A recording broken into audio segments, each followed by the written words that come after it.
There's been a lot of controversy in the last year regarding the so-called left in the United States. Ever since Bernie Sanders dropped out of the presidential race in 2020, throwing his support behind Joe Biden, and the more recent force the vote controversy among progressives in the Democratic Party. So let's take a closer look at this progressive label and the people supposedly spearheading its movement. I'm Richard Medhurst, and you're watching the Communiqué.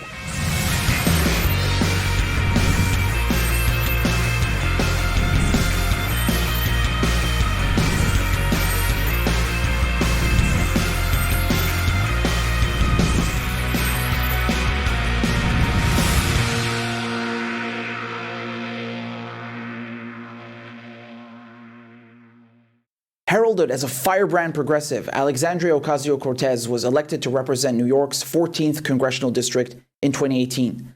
As the youngest congresswoman in U.S. history, she unseated one of the most important figures in the Democratic Party, Joe Crowley, in an upset victory that caught people way off guard and was even featured in a Netflix documentary, Knock Down the House.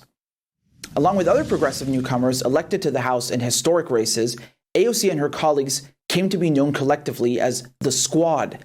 This included Ilhan Omar of Minnesota, a Muslim of Somali origin who first came to the United States as a refugee, as well as Michigan's Rashida Tlaib of Palestinian origin, and Ayanna Pressley, becoming the first black woman from Massachusetts to be elected to Congress. Together, they threatened to take on the D.C. political establishment, engaging in bold, direct action, holding sit-ins and protesting outside Speaker Nancy Pelosi's office.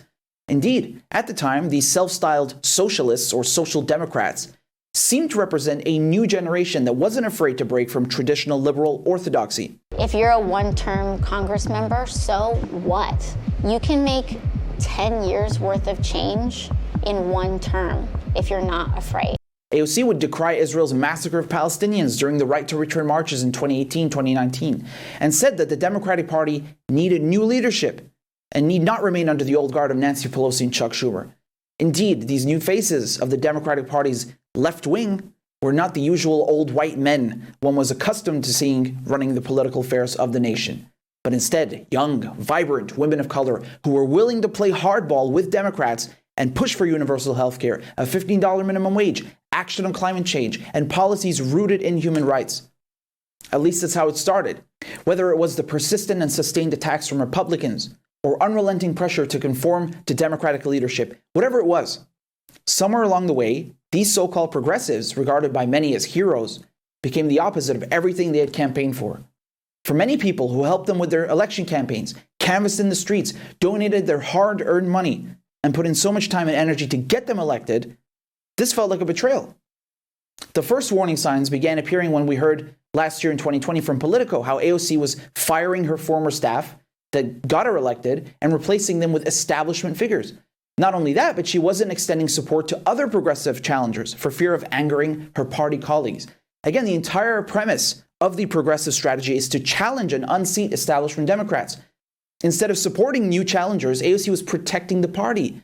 Now AOC was no longer protesting and holding sit-ins in Speaker Pelosi's office. Now she was calling Nancy Pelosi Mama Bear. Progressives began doing other inexplicable things, like Ilhan Omar voting present on a motion to recognize the Armenian genocide. Ayanna Pressley and Ro Khanna went on to vote in favor of a resolution condemning the Boycott and Divestment Sanction Movement, or BDS, which is a nonviolent, peaceful protest against Israeli apartheid. Ilhan Omar even went on to sign a letter calling on then Secretary of State Mike Pompeo to push for renewal of the arms embargo on Iran before its expiry in late 2020. During the coronavirus crisis, corporations received the largest giveaway in history. The entire U.S. government, both Republicans and Democrats, all voted to give them trillions of dollars. Bernie Sanders and AOC came to the floor to give fiery speeches and pretend that they were outraged that so much money was being given to companies who don't need it, favoring them over working class Americans who were without jobs, healthcare, or wages. And in the end, after all that talk, they still voted for the bill. They voted for the CARES Act, the HEROES Act, and virtually every so-called relief package, giving crumbs to the people and the lion's share to corporate America. Now, the latest so-called progressives to be elected to Congress recently include Jamal Bowman to New York's 16th congressional seat. He unseated a longtime ally of the Israeli lobby, Elliot Engel. And in order to prove that he wasn't a threat to Israeli interests, Bowman published an open letter in Riverdale Press confirming that he is opposed to the BDS movement, the most peaceful and nonviolent form of protest that anyone can adopt against Israel's oppression of Palestinians. As a matter of fact, Bowman admitted that former President Barack Obama was so impressed by this open letter that he even called him to endorse his candidacy. Another self-styled progressive named Richie Torres was elected to New York's 15th congressional district. Hello, I'm Richie Torres. I am Afro-Latino, LGBTQ, millennial, progressive, and pro-Israel.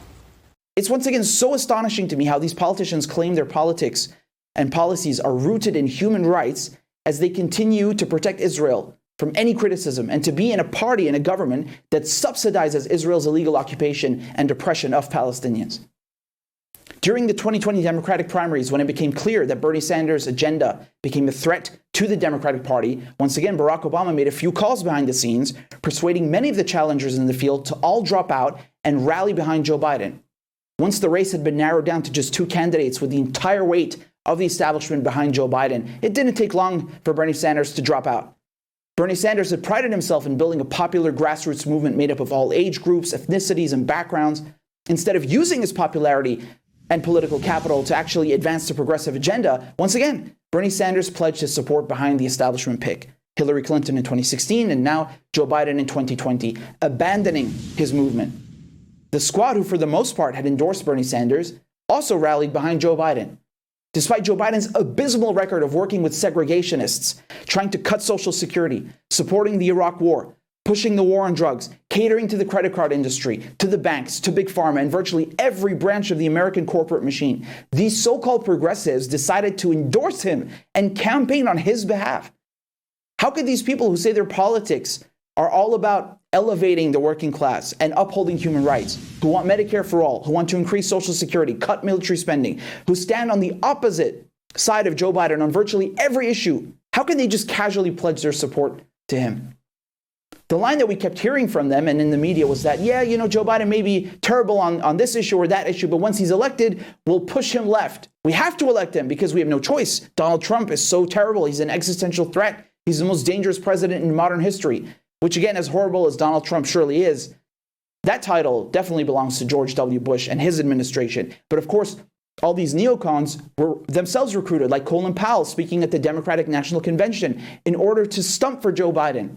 So once again, I ask these so-called progressives, how on earth can you remain in a party that brings a war criminal and a mass murderer like Colin Powell to speak at your convention? If neoconservatives like Bill Kristol, George Bush, and other villainous figures like that are siding with you, don't you think there's something fundamentally wrong going on here? The entire media apparatus and Democratic Party acted as if Donald Trump had appeared out of the blue. They conveniently left out the fact that Joe Biden is the reason someone like Donald Trump was elected in the first place. Biden spent his entire career, some 40 plus years, in government, building the system, being an architect of the neoliberal policies that eroded manufacturing, that took jobs overseas, deregulated Wall Street and the economy, let corporations run wild, and created so much of the economic misery and turmoil that could allow someone as heinous as Donald Trump to even win over a neoliberal figure like Hillary Clinton in the first place. Once again, the so-called left wing or progressive wing of the Democratic Party, the squad, they proved that they were willing to put their party first, not policies, not principles, nor people. In December 2020, with Speaker Pelosi's re-election as House Speaker coming up, an opportunity arose for progressives in Congress to actually do something. Many pundits, commentators, and journalists on the left, such as Jimmy Dore, Brianna Joy Gray, and NFL player Justin Jackson, argued in favor of force the vote. Earlier in January this year, Nancy Pelosi was re-elected Speaker of the House. With the final tally at 216 to 209, she won against McCarthy by a razor-thin margin of just 7 votes. If progressives had banded together, they could have easily leveraged their votes for her in exchange for a vote on Medicare for all. Instead, they rolled over like faithful, obedient poodles, and every single one of them voted for Nancy Pelosi to be re-elected House Speaker without demanding a single concession. Remember, this is the same woman who refused to impeach George Bush over the Iraq War, even when she knew that he was lying about Iraq having weapons of mass destruction. Again, just a month later, in February 2021, progressives had yet again another opportunity to push Biden left, as they claimed they would do. One of the key policies that the squad were elected on in the first place was raising the federal minimum wage from $7.25 to $15 an hour. Joe Biden made this a campaign promise. Initially, the $15 minimum wage was put into a mammoth piece of legislation containing up to $1.9 trillion in this so-called COVID relief bill. When Biden tried to force this bill through the Senate using budget reconciliation, the Senate parliamentarian, whose opinion is non-binding and merely advisory, said that the $15 minimum wage had to be removed. It was also claimed that Joe Manchin, a senator from West Virginia who was opposed to the $15 minimum wage being in the bill, threatened to vote against it if it was kept in there. Joe Biden pretended that his hands were tied, that he, the most powerful man in the world, the president of the United States, could not do anything because of an unelected Senate parliamentarian and a lone senator from West Virginia. Consequently, the $15 minimum wage was removed from the bill.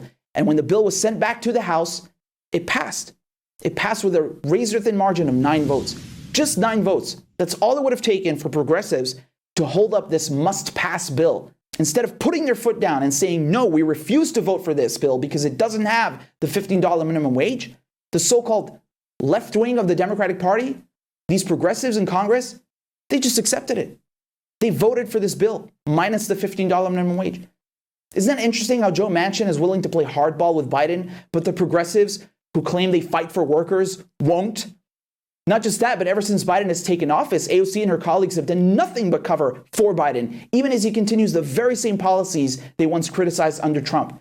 Biden has continued to treat refugees coming to the United States in the same appalling conditions and manners as Donald Trump. Instead of calling him out for this, AOC goes on her virtual town hall and claims that what's happening at the border now is not the same, solely because Biden isn't ripping babies from their mother's arms.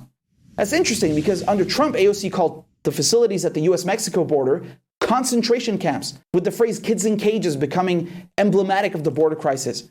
Now those terms have completely disappeared from AOC's vocabulary. Right now, there are over 15,000 unaccompanied minors in custody at the U.S. border in appalling, cramped spaces. Biden has not only reopened the same camps that Donald Trump was using, he is also continuing to separate minors, but instead of doing it on the U.S. side of the border, he makes families do it for him on the Mexican side of the border. Biden refuses to accept families or adults, so the families and adults just tell their children to go on without them. The Washington Times reported in early April that the Department of Homeland Security seeks to continue construction of Trump's border wall, which so many liberals decried as racist and immoral. And now they say nothing. Biden has also requested to increase the military budget to $753 billion. That's the largest in history, even bigger than Trump's. As expected, the so-called progressives in Congress have not said a word. When Biden bombed Syria and now also plans to violate the Afghan peace deal and continue occupying Afghanistan, where is AOC? Where's the squad? Complete silence. Despite being the most popular politicians in the country, they say nothing and allow Biden to proceed unchecked with the imperialist agenda of the U.S. regime. Their silence is not incompetence, it's complicity. We'll be right back after this short break. Joining me is Ryan Knight. He's the host of the Amped Up podcast. Thanks for coming on the show, Ryan. It's great to have you on the program. Hey, Richard. It's great to be here and great to see you again. So, Ryan, I wanted to start out with this recent development that we saw in Politico, where Congresswoman Ocasio-Cortez, AOC, is taking money that she fundraised and giving it to establishment Democrats. People like Alyssa Slotkin, Connor Lamb, Carolyn Bordeaux. These are people who've openly celebrated both Trump and Biden's bombings of the Middle East. They've celebrated Trump's assassination of General Soleimani. Straight up warmongers. I mean, what was your initial reaction to that? AOC and the squad were sent to Congress to fight back against the corrupt system, not to defend it like the corporatists do. And so if we just look at the past week and a half alone, AOC has called socialists and anyone who criticizes Joe Biden, quote unquote, bad faith actors. Then a few days later, she tried to say that Biden's cruelty and inhumanity at the border is somehow better than Trump's cruelty and inhumanity at the border, despite the fact that they both locked children in cages and they both are separating children from their families, except Joe Biden is just doing it on the other side of the border. And then finally, like you just said, the report came out a few days ago, or last Friday, excuse me, that Alexandria Ocasio-Cortez, who claims to be just a people-funded grassroots candidate, was taking those grassroots donations and sending them to corporate Democrats who oppose Medicare for all and support endless wars. And this is the part we have to be clear on. Anyone who campaigns on and promises revolutionary change and takes money from poor and working class people to get power and then refuses to use their seat to actually fight for the socialist policies that they campaigned on, that is literally the definition of a bad faith actor, right? So AOC is not leading the left. She's stabbing the left in the back. And we've seen that over and over again now from, go back to January. AOC and the squad did not force the vote on Medicare for All and demand concessions for their vote for Pelosi. They didn't pressure Joe Biden on the $15 minimum wage fight. And again, they continue to apologize for the corrupt establishment instead of fighting back against it. So I'm over here wondering, when does the fight begin? So, when you heard this term bad faith actor coming from AOC, saying that people who say there's no progress under Joe Biden compared to Trump are privileged in their critique. Who is she referring to when she says that? Well, I also think we have to step back and realize that the Democrats control the entire government right now. They control the House, the Senate, and the White House. And they're still blaming Republicans for all of our problems, despite the fact that it's not Donald Trump anymore who's dropping the bombs and who's locking the children in cages and who's increasing the military spending and who's putting corporations over people. That's Joe Biden who's doing all those things now. So for AOC to say that those of us, the activists and those in the grassroots community who are fighting back against this corrupt system and demanding representation from people who campaigned on policies. That's all we're doing. AOC and the squad ran on a set of policies. All we're telling them is you need to own up to your promises and fight for the policies you campaigned on. To call us bad faith actors because we see that Joe Biden is governing the exact same way Trump did, and basically we've just got a kinder face on the oligarchy, but all of the destruction and the damage is continuing that continued under Trump. That is very dangerous. And then we have an entire corporate media apparatus who, when Trump was doing these things, when Trump was locking kids in cages and engaging in endless wars and bombing Syria, the media was up in arms about it. But when Joe Biden does it, they just look the other way. And so that's why it's important for independent media and for people like me and you to hold the Democratic Party accountable, because there's no accountability in the press. And so when AOC did that, when she said that, we're the bad faith actors. And then she actually said that we need solidarity. We need to build solidarity with the Biden administration. So AOC is telling us that she wants to build solidarity with the corporate Democrats who are continuing to govern like the Republicans do. They want solidarity with the capitalist right-wing Democratic Party and its leaders, but they don't want solidarity with the grassroots. And that should concern everyone, because that's how change happens. Change happens from the grassroots. And I thought she was leading a movement. It turns out, like I said, she's stabbing the movement right in the back. And I think even sadder, her fans can't see it. There's like this new cult of personality that has developed around AOC, and it's scary. So Ryan, you've been holding progressives accountable. What are some of the attacks and abuse that you have received or have seen others receive as a result of just calling out these politicians for, rolling over and doing the bidding of the establishment? I've been called racist, misogynist for simply reporting what AOC did and AOC said, for simply saying that AOC gave grassroots donations to corporate Democrats. There's been people who've told me that AOC is, and I quote, unassailable. And if you look up the word unassailable in the dictionary, it literally means that you can't be questioned or challenged. And if you think that a leader cannot be questioned or challenged, you don't belong to a progressive movement. You belong to a cult of personality movement. Seriously, I mean that. And I think when you start to unpack what it is, I think that a lot of these kind of, the boutique left, or they're really just liberals, to be honest. I think they're so afraid of any criticism of AOC or Bernie or the squad because they've placed all their faith in trying to reform and move the corrupt Democratic Party to the left. So they treat even valid criticisms as an attack on their belief system. But both history and our current reality have shown that the Democratic Party cannot be moved left. You cannot move a party left that is owned by Wall Street and that is owned by the military-industrial complex and that is owned by the billionaire class. And so this whole process of trying to spend all this energy to move a party left that can't be moved left would be much better spent trying to build power for the people outside of the corrupt duopoly. But they don't want to do that. They want to keep putting these heroes on a pedestal and worshiping AOC and worshiping the squad, and even in some points worshiping Bernie, instead of actually taking matters into our own hands and building power for the people and building like a true left working class party in our country, because we don't have that. Both parties in Washington represent big business and giant corporations. Neither party represent the people. I mean, this cult of personality, this blind adoration of politicians is obviously not healthy. What do you think are going to be the long-term effects of that? And, just on a final note, what would you like to see from these elected officials and politicians? I would just end with, why is it fair that in the United States of America that we have two political parties that serve the interests of the capitalist class and of the giant corporations, but zero major parties that serve the interests of the working class?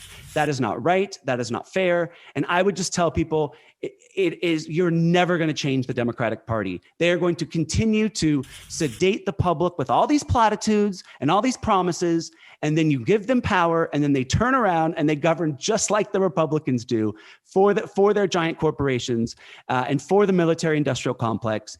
And the insanity just keeps repeating itself over and over again. So no matter who wins the election every 4 years, the wars continue, the inequality continues, and the injustice continues. So I would tell people, stop silencing debate, stop putting all your faith in people like AOC and Bernie Sanders and the squad, and start realizing that we have the power. Stop giving your power away to these politicians. Demand something for your vote. Get into your communities, build, do mutual aid in your own communities. Stop thinking that the only answer is trying to change a party that tells us over and over again that it hates us and wants nothing to do with progressives. I feel like we're caught in this abusive relationship. So the only way to end an abusive relationship is to leave it. So I think I encourage all progressives to start working outside of the Democratic Party. It's a lost cause. It's a dead end.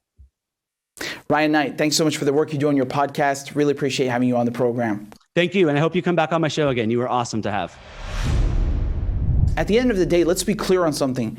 Regardless of how much pressure these politicians face from their parties and other forces in Washington, D.C., the squad, AOC, Bernie Sanders, these are some of the most popular politicians in the United States, if not the world. They have enormous, powerful platforms which they could use to mount pressure and push the policies that they were elected to implement, but actively choose not to. As Ro Khanna himself admits, being a U.S. congressperson is one of the most privileged positions in the world. Whatever the reason behind their flip-flopping and hypocrisy, what's clear is that these are not the same people anymore. The AOC of 2018 is not the AOC of 2021. Instead of challenging Democrats from within, helping to cause more upset victories, playing hardball, playing politics correctly, pulling smart moves, they are nothing but a marketing tool designed to sheep herd Americans back into the Democratic Party, which again, by anyone's definition, is a right-wing party. They make sure that Americans never explore other options such as third parties or direct action, protesting, general strikes, rent strikes, debt strikes.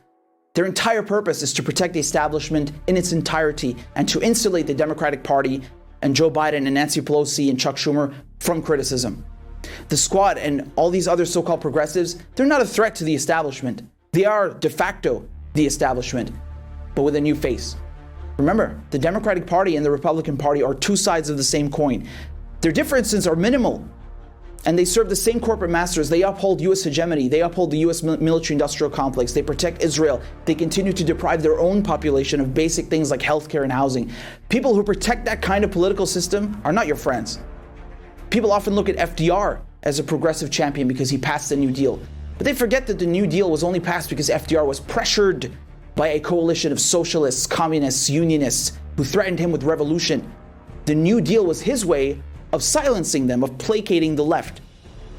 And after that, he proceeded to co-opt the left in order to blunt it, to render it ineffective, and to neutralize this threat to the elite. Americans would do well to learn their own history. You don't reform the Democratic Party Party reforms you. Thanks for tuning in. I'm Richard Medhurst, and this is the Communiqué.